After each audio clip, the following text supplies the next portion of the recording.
ሱራፌልን እንደሚናደፉ አውራ ዶሮዎች አድርገ አስቀምጣቸው ብሎታል ሶሎሞን። መቅደሱ ሲሰራ አንደኛ ነገሥት ምዕራፍ 9 ላይ ተመልከቱ፣ ምዕራፍ 8 ላይ ተመልከቱ። የቤተ መቅደሱ ሐረግ ስዕላት ሁሉ በምን መልክ እንደሚሳሉ ተመልከቱ። ስዕል ሁለት አይነት ኮንሰፕቶች አሉ። ይሄ ኮንሰፕት ነው በደንብ ማስተማር ያለብን። አይኮኖክላስት እና አይኮኖዱልስ የሚባል እስከ 16 ሴንቸሪ የነበረ ስዕልን መደምሰስ ማጥፋት የሚሉና አይ ስዕልን ማክበር አለብን የሚሉ ነበሩ። ቀላል ጥያቄ። ይሄን መስቀል ዲያቆን ይዞ ማሳለም ይችላል?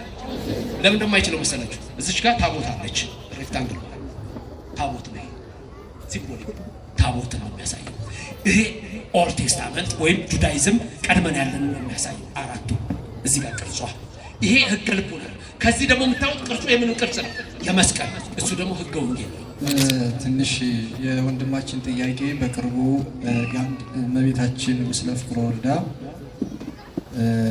የተቀደደ ሲቀደድ አንዲት ልጅ ቀዳ ስትጥል ስተፋበት ታይቶ በጣም ብዙ ኦርቶዶክሳዊ ተቆጥቷል እና በዛ ዙሪያ ላይ ሌሎቹ ደግሞ ተጨምረው ሌሎቹ የሚናገሩት ነገር አለ። በዚሁ አጋጣሚ ደግሞ ቆይምብሪዬች የእመቤታችን ስዕለ አድኅኖ ላይ ብለው ይጠየቋሉ። ሁልጊዜ ስናያት እመቤታችን እሷ አቅፋው መቼ ነው የሚያድገው? ሁልጊዜ ሕፃን ነው ወይ? ይሄንን ያስቀመጡት ኦርቶዶክሳውያን እሷን ከፍ አድርጎ እሱን አሳንሶ በሰው ልብ ውስጥ ለማሳየት ነው። ሄላቲዮ ማሳተመው መጽሐፍ አለ።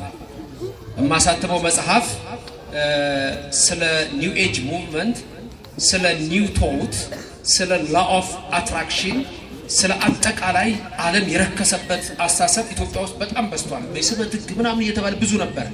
ያን ጀምሬ የጻፍኩት መጽሐፍ አለ።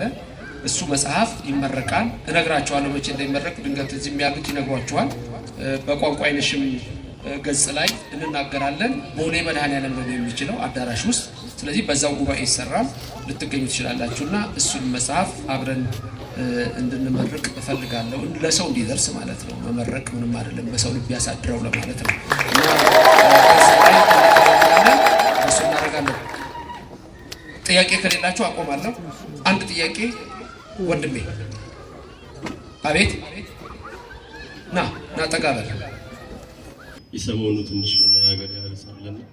እሺ እሱ ላይ መጽሐፍ ቅዱሳዊ ማብራሪያ ቢሰጥበት። ምንድነው? ሁላችሁ አላወቁትም።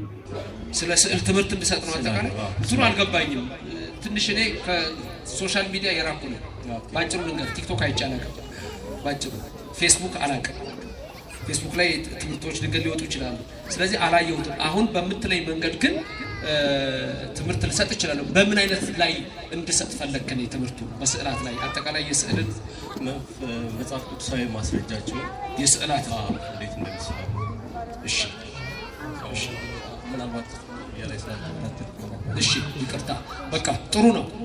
ባጭሩ ግን ስለ ስዕላት ለምሳሌ ቅድም የነገርኳችሁ ኦሪት ዘጸአት ምዕራፍ 23 ቁጥር 8 ላይ እኔ እንደማሳይህ እንደማደሪያው አድርገህ ይላል። ሱራፌልን እንደሚናደፉ አውራ ዶሮዎች አድርገ አስቀምጣቸው ብሎታል ሶሎሞን። መቅደሱ ሲሰራ አንደኛ ነገሥት ምዕራፍ 9 ላይ ተመልከቱ፣ ምዕራፍ 8 ላይ ተመልከቱ። የቤተ መቅደሱ ሐረግ ስዕላት ሁሉ በምን መልክ እንደሚሳሉ ተመልከቱ። ገላትያ ምዕራፍ 3 ቁጥር 1 ላይ ተመልከቱ። ጌታችን ኢየሱስ ክርስቶስ በፊታችሁ እንደተሳለ ሆኖ ነበር ይላል። እንደተሰቀለ ሆኖ ተስሎ ነበር ይላል፣ ወይም ተጽፎ ነበር ይላል። ይሄ የሚያሳየን ስዕል ነው። አጠቃላይ ለምሳሌ ዛሬ ሥላሴ እናከብራለን አይደል? አብ ወልድ መንፈስ ቅዱስ። ለምሳሌ ሶስት ሰዎች የሥላሴ ስዕል እናያለን። ይሄን ስዕል የምንስለው እኛ ሰማይ ላይ ያለውን በማየት አለ። ሰማይ ላይ ያለው ምድር ላይ ወረደና አብርሃም ቤት መጡ። ኦሪት ዘፍጥረት ምዕራፍ 18 ቁጥር 1 ከሰማይ መጡና ሥላሴ ለአብርሃም ታዩት፣ ሶስት ሆነው አንዴ ሶስት ሆነው ይታዩታል። ልክ ለአብርሃም የተገለጸውን አባቶች በጸሎት ይስሉታል። ስለዚህ በእያንዳንዱ ነገር ላይ የምናደርገው ያንን ነው። ባጭሩ ስዕልን ስማለን እኛ የሰው ፎቶ ስማችሁ የምታውቁ የሰው ፎቶ ስማችሁ የምታውቁ ፎቶ የፍቅረኛም ሊሆን ይችላል፣ ወይም የሚስት ሊሆን ይችላል፣ ወይም የባልሽ ሊሆን ይችላል። የማንም ፎቶ የእናታችሁም ሊሆን ይችላል። ስማችሁ የምታውቁ ፎቶ በጣም ብዙ ሰው አለ ፎቶ ይሳሙ። ፎቶ ምንድነው? ወረቀት ነው አይደል? ግን እናንተ ወረቀቱን የሰማችሁት ምኑን ነው? እዛ ላይ የምታስቡት ማንን ነው? እዛ ጋር የምትወዱትን ሰው አይደል ታስቡት? እናታችሁን፣ አባታችሁን አይደል? ፍቅረኛችሁን፣ እጮኛችሁን ነው የምታስቡት እንጂ ከወረቀቱ ጋር አይደለም ችግራችሁ። ወረቀቱ አይደለም። ስዕላትን በምናስብበት ጊዜ ሁሉኛ መንፈስ የራቀ ነው የረቀቀ ነው የኦርቶዶክስ ብዙ ሰዎች ለዚህ ነው የማይገለጥላቸው። ግን በሰፊው ማስተማር ይቻላል። ስዕል ሁለት አይነት ኮንሰፕቶች አሉ። ይሄ ኮንሰፕት ነው በደንብ ማስተማር ያለብን። አይኮኖክላስት እና አይኮኖዱልስ የሚባል እስከ 16 ሴንቸሪ የነበረ ስዕልን መደምሰስ ማጥፋት የሚሉና አይ ስዕልን ማክበር አለብን የሚሉ ነበሩ። እነዚህ ስዕል ማጥፋት አለብን የሚሉት የመናፍቃኑ ሂደት በዛ ጊዜ ተመቶ በተለይ 6 ሴንቸሪ ላይ እንደገና ደግሞ 7 ሴንቸሪ የእስልምና እምነት ሲመጣ ምንም ነገር ስዕል አንፈልግም ስለሚል በእኛም አንዳንዴ እንጠቅሰዋለን። ዮሐንስ የሚባል በደማስቆ ዮሐንስ የሚባል እሱ ራሱ የጻፈው መጽሐፎች ሌሎች በእኛ ግን ከሱም ቀድሞ ያሉ ብዙ ነገሮች አሉ። ስዕልን በምናይበት ጊዜ የምናደርግበት ሚስጥር አለ። ሁሉ ነገር ነው።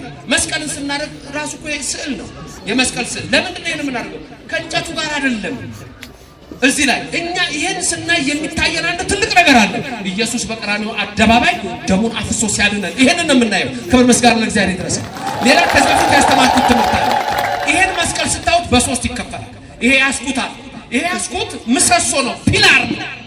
ይሄ ህገ ልቡና ነው። ይሄንን በሰፊው የገለጽኩት እኔ ነኝ።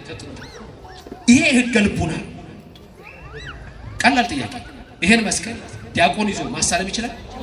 ለምን እንደማይችለው መሰላችሁ? እዚች ጋር ታቦት አለች። ሬክታንግል ታቦት ነው። ሲምቦሊክ ታቦት ነው የሚያሳየው። ይሄ ኦልድ ቴስታመንት ወይም ጁዳይዝም ቀድመን ያለን ነው የሚያሳየው። አራቱ እዚህ ጋር ቅርጿ ይሄ ህገ ልቡና። ከዚህ ደግሞ የምታዩት ቅርጹ የምን ቅርጽ ነው? የመስቀል። እሱ ደግሞ ህገ ወንጌል ነው። ህገ ልቡና ከህገ ኦሪት ከህገ ወንጌል አስተባብራ ያዘች ዛቲ ኢትዮታ ለሰማይ እቺ እግዚአብሔር ልጅ ነች። ይሄ ነው በእያንዳንዱ ነገር የምናደርገው። ስለዚህ ትምህርቱን በሰፊው በዚህ ላይ መማማርም እንችላለን። ለሚቀጥለውም ስመጣ ሌሎች ነገሮች መጨመር ይችላል። ባጭሩ ግን ስዕል የማይወዱ ሰዎች በየዘመናቱ ነበሩ። እኛ ግን ስዕል እንወዳለን። ራሱ እግዚአብሔር ታየ፣ ከሰማይ መጣና ወልድ የማይታየው አምላክ ታየ ማለት ሰው ሆነ ማለት አየን። ተስዕሎ መልክ የሚለው በ40ኛው ቀን የሚቀርጸው ለዛ ነው። የ40 ቀን እድል ትላላችሁ አትሉም ብላችሁ አታውቁም? ሴቶች የምን ቀን እድል ለምቱ? የ80 ቀን ነው የ40 ቀን? የ40 ቀን ነው ለወንዱም ለሴቱም። 40 ቀን ማለት በእናቱ ማህፀን ከአባት ዘር ተከፍሎ በእናት ማህፀን ከደም ተዋህዶ በ40ኛው ቀን ላይ ነው እናት ማህፀን ውስጥ ሰው የሚኮነው። ስዕል ሆነ ተስዕሎ ሰው የሰውነት ሙሉ መልክ መያዝ ማለት ነው። ስለዚህ ስዕልኛ ረቀቅ አድርገን የምናየው እዚህ ጋር አይደለም፣ ከወረቀቱ ጋር ከጨርቁ ጋር አይደለም። የኛ ጉዳይ እዛ ላይ ካለው ነገር ጋር ያን ደግሞ እናከብረዋለን። መላከ ፀሐይ የተቀመጡበት ወንበር አለ። የደብሩ አለቃ ናቸው። አንዱ መቅደስ መጥቶ አይቀመጥም። አሁን መቅደስ ውስጥ የእሳቸው መቀመጫ ነው። እኔም ማስተዳድርበት ደብረ ገነት መድኃኔዓለም የኔ መቀመጫ። ከዛ ደግሞ ክፍት ሆኖ የአባ ሰላም አለ። በረከታቸው ይድረሰንና ያረፉት በቀር የእሳቸው ወንበር እዛ አለ። ማንም አይቀመጥበትም። እኔ ወንበር ላይ አሁን ሲሄድ ዝም ብሎ አንድ ሰው መጥቶ አይቀመጥበትም። ወንበሩ እኮ ምንም አይደለም፣ ግን እዛ ጋር መላከ ፀሐይ የሚቀመጡበት ወንበር ነው። ወንበሩን ራሱ የምናከብርበት። ስለዚህ ስዕልን ስንል እኛ በጣም በብዙ መንገድ ነው የምናየው። ይልቁንም የኢትዮጵያ ቤተክርስቲያን ጽላቱ ምንድን ነው? በጽላቱ ላይ ያሉት ኪሩቤል ሱራፌል ምንድን ናቸው የሚናደፉት ተብሎ የተባለ ይሄ ሁሉ የምንመለከተው ከመጽሐፍ ቅዱስ አኳያና ሚስጥር ነው። ጽሁፍ ባልነበረበት ዘመን በስዕል ነው ሰው የሚማር። ስዕል እንኳን ባልነበረበት ዘመን ሌላው ኢሜጅ ሌላው ገጽታ መሰላችሁ በስዕል ይማራል። እያየ ቅዱስ ጊዮርጊስ ፈረሰኛው ዘንቦውን ሲወጋው በቃ ተማርክ ማለት ነው። ጨረስክ ትምህርት።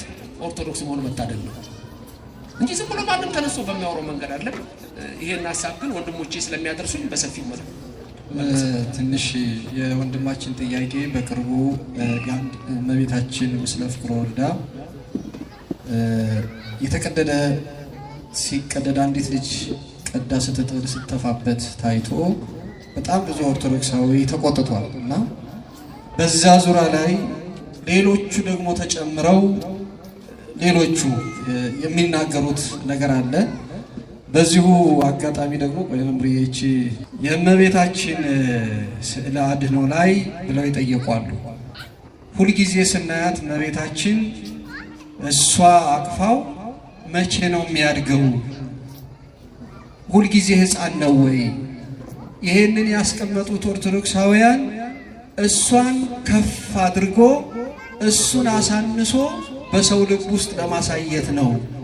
እንዴት የማያድግ ልጅ እስከዛሬ ድረስ ሕፃንነት ብቻ ስናይ እንኖራለን ብለው በየቲክቶኩ ላይ ብዙ ሰዎችን የሚበርዙ ጥያቄዎችና ውይይቶች አሉ። ያንንም አብረው ቢመልሱልን። ይሄ በጣም ያልገባው ሰው ጥያቄ ተራራ የሚያክል ስህተት ይመስለኛል። ምክንያቱም ምስለ ፍቁር ወልዳ ትንቢቱን ነው የምናስቀምጠው እኛ። ኢሳይያስ ምዕራፍ 9 ቁጥር 6 ላይ ያለ አንድ ቃል አለ። ሕፃን ተሰጠ፣ ወንድ ልጅ ተወለደልን። ስሙ የተመሰገነ። እንደገና ኢሳይያስ 7:13 ላይ ያቺ ምስለ ፍቁር ወልዳ ማለት እኮ ምልክት ነች። ምልክት እኮ ምልክት ሆኖ ነው የሚቀረው። ምስለ ፍቁር ወልዳ ለምሳሌ ሕፃኑን ይዛ የምታዩት ኢሳይያስ 7:13 ላይ ምን ይላል? እግዚአብሔር ራሱ ምልክት ይሰጣችኋል አለ የሚለው። እግዚአብሔር ራሱ ምልክት ይሰጣችኋል፣ ድንግል ጸንሳ ትወልዳለች። ያ የዘላለም ምልክት እኮ ነው። ምልክት እኮ ነው። ምልክት እኮ ነው። እና አያድግም ወይ? ምን ነው ስቅለት አይተው አያውቁም እንዴ? ስቅለት አይተው አያውቁም እንዴ? ስቅለት ነው እዛች ላይ ነው አይናቸው ያረፈው። አያችሁ፣ ከመቤታችን ጋር ብቻ ነው ያረፈው ማለት ነው። ስቅለት አይው እንዴ? እኛ ነን እኮ የምናውቀው። በ30 ዘመኑ ተጠመቀ ብለን ዮሐንስ ያጠምቀውና የለ እንዴ? ወዴት ነው? ተመልከቱ። ለመቃወም ሲያናን ሰው ገደል ይገባል ሳያውቀው። አንደኛ ምልክት ናት ያቺ። ሁለት ሕፃን ተሰጠን፣ ወንድ ልጅ ተወለደልን እኮ ተውበለነ ተሰጠን እኮ ነው። ተመልከቱ፣ ወልድ ኢየሱስ ክርስቶስ። ስለዚህ እኛ እመቤታችን ልጇን ይዛለን። ሲጠመቅ በ30 ዘመኑ አለ፣ ሲሰቀል በ33 ዓመቱ አለ፣ ከሐዋርያቱ ጋር ቁጭ ብሎ አለ። ይሄንን ስዕል አያውቁትም ማለት ነው። ስለዚህ ይሄን ስዕል ማሳየት ነው። አይ ሕፃን አያድግም ወይ? ይኸው ስቅለት አለ አታውቅም ወይ ነው። ስለዚህ አልሰሜን ገባ በለው የሚል ገድሮ ጀምሮ የምናገረዋል። እናቱ ሞታለች፣ እንደው ሀገር ሁሉ ደህና ነው፣ ሰው ደህና ነው ይላል። አልሰሜን ገባ በለው እባክህ እና አልሰሜን እንንገረው። ያልገባቸው ሰዎች ስለ መቅደድ ዛሬ አልተጀመረም። ካልተሳሳትኩ ከዚህ በፊት የሰራሁላችሁ ስለ እመቤታችን የውጭ ዓለም ሲቀበል ዳላክስ የሚባል ሰው ይመስለኛል፣ የፕሮቴስታንት እምነት ተከታይ ነው። የእመቤታችን ስዕል ከአንድ መነኩሴ ወሰደና ባህር ውስጥ ወረወራ። እስቲ ኃይል ካላት ዋኝታ ትውጣ። ይሄ ምንም አዲስ ነገር እኮ አይደለም። አንድ ነገር መጀመሪያ ማወቅ አለባችሁ። ስለ እመቤታችን ጉዳይ አንድ ነገር ወቅ ዘፍጥረት 3:15 አለቀ። በቃ የዘላለም ጠል አለ። የዘላለም ጠላትነት በሰይጣንና በእመቤታችን አለቀ። ስለዚህ እናንተ ኦርቶዶክሳውያን በዚህ ነገሮች ውስጥ ሁሉ በብዙ መንገድ የምታዩት ስለሆነ በጣም ጥሩ ነው የተነሳው። እመቤታችን ምልክታችን ናት። ልጇን ይዛ ምልክታችን ናት። ትንቢቱ ሁሉ የሚነግረን እሱ እኮ ነው።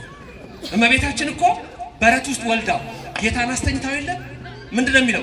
ወአሰረቶ መንኮባያት ይሁን አውራጣቱ ምን አደረገች ይላል? አሰረችው ይላል። ከዛስ በጨርቅ ተቀነች። እሷ አሁን እዛ ጋር አስተኝታ ስታየው እሷ የምታየው ደግሞ ሁሉም በልቦና ታውቅ ነበር። መቃብሩን ነው የምታየው። በጨርቅ አውራጣቱን ስታስረው የሚታያት እዛ ነው። ዮሴፍና ኒቆዲሞስ ሲገንዙት ነው። በጨርቅ ስትጠቀልለው እዛ መቃብር ውስጥ አስተኝታ የምታየው መቃብር ውስጥ እዛ ተኝቶ ነው የምታየው። ዮሴፍና ኒቆዲሞስ ሲገንዙት ነው የምታየው።